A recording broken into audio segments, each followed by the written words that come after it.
Tiniyak ni Senate President Cheese Escudero na walang aasahan at dadaan sa mainit na debate ang mahigit 70 billion pesos na hinihinging subsidy ng Philippine Health Insurance Corporation o PhilHealth para sa 2025.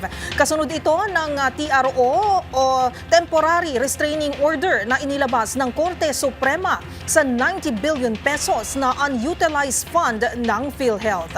Ang buong detalye sa ulat ni Raymond Dadpaas. Walang asahan na dagdag subsidi ang PhilHealth o Philippine Health Insurance Corporation para sa susunod na taon.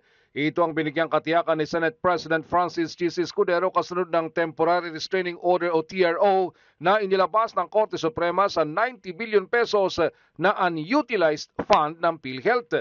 Ayon kay Escudero, kailangan nilang busisihin kung bakit sinasabi ng PhilHealth na may 500 billion pesos silang pondo, ngunit hindi naman ito ginagamit sa mga miyembro, lalo na't napakarami nating mga kababayan ang nangangailangan para sa serbisyong pangkalusugan.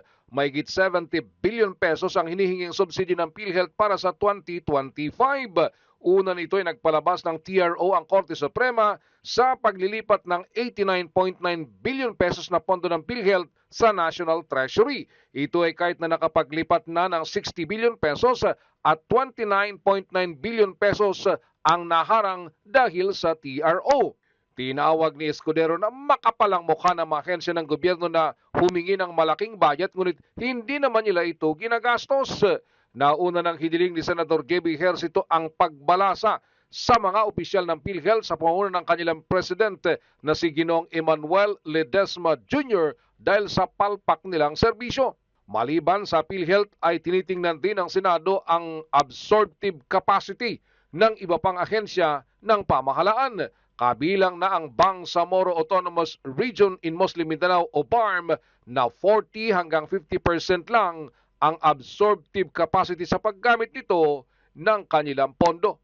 Para sa MBC TV Network News, ito si Raymond Dadpaas ng DZRH, una sa Pilipinas, una sa Pilipino.